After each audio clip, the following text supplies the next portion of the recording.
Sebelum kita mulai pembelajaran, let's pray before study together. Bismillahirrahmanirrahim. Rabbi zidni ilman warzuqni fahman. Ya Allah, enrich me knowledge and good comprehension. Amin. Thank you. Hari ini kita akan membahas tentang peristiwa pertempuran setelah kemerdekaan Indonesia. Apa saja peristiwa tersebut? Yuk kita simak bersama-sama. Peristiwa pertempuran setelah kemerdekaan Indonesia di antaranya adalah yang pertama, peristiwa Surabaya. Sekutu melakukan penyerangan di penjara Kalisosok dan berusaha melepaskan tawanan perang Belanda.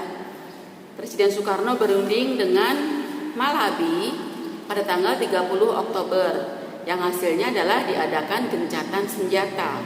Tetapi Belanda melanggar hasil perundingan tersebut dan mengeluarkan ultimatum pada tanggal 9 November 1945 yang isinya meminta rakyat Indonesia menyerahkan senjata.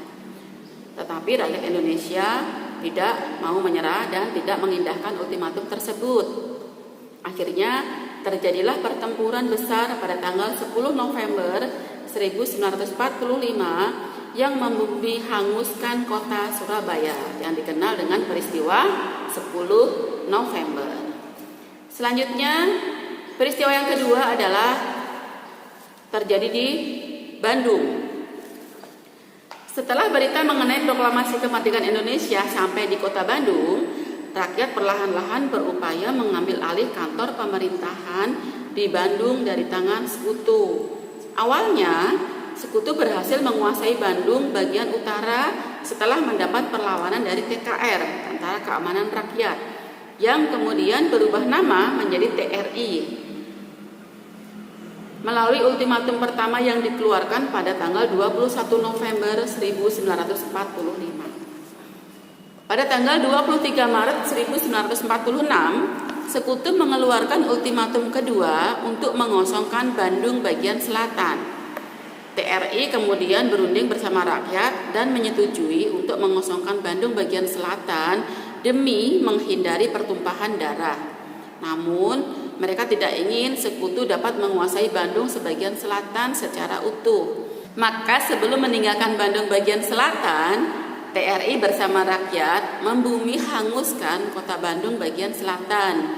Karena itulah peristiwa tersebut dikenal dengan nama Bandung Lautan Api. Ketiga adalah peristiwa Ambarawa. Pasukan Sekutu di bawah pimpinan Brigadir Jenderal Bethel tiba di Semarang pada tanggal 20 Oktober 1945 dengan tujuan mengurus tawanan bekas pasukan Belanda di Semarang. Tawanan ini ternyata dibebaskan dan dipersenjatai sehingga menyebabkan rakyat marah. Akibatnya pada tanggal 26 Oktober 1945 terjadilah pertempuran antara TKR dan Sekutu di Magelang. Terjadi pertempuran sengit pada tanggal 20 November 1945 di Ambarawa karena pasukan Sekutu dikirim dari Magelang ke Ambarawa dan mengebom desa-desa di sekitar Ambarawa. Pada tanggal 21 November 1945 datanglah bantuan dari Yogyakarta.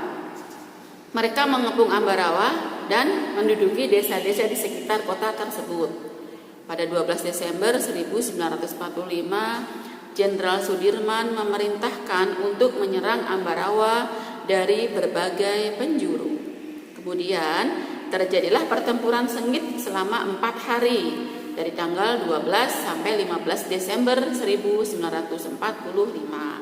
Hasilnya, Indonesia berhasil memukul mundur Sekutu dari Ambarawa. Peristiwa yang selanjutnya yaitu peristiwa Manado. Pada September 1945, tentara Sekutu datang ke kota Manado. Mereka memberikan larangan pengibaran bendera merah putih di Manado. Perlawanan terjadi di berbagai wilayah di Manado. Peristiwa selanjutnya yaitu Bali. Pada pertengahan November 1946, I Gusti Ngurah Rai memerintahkan pasukan untuk melucuti persenjataan tentara sekutu yang menduduki kota Tabanan di Bali. Peristiwa ini memicu kemarahan tentara sekutu. Pada 20 November 1945, sekutu mengerahkan pasukannya untuk mengisolasi Bali dan Lombok. Akibatnya, terjadilah pertempuran sengit di Margarana yang disebut sebagai Puputan Margarana.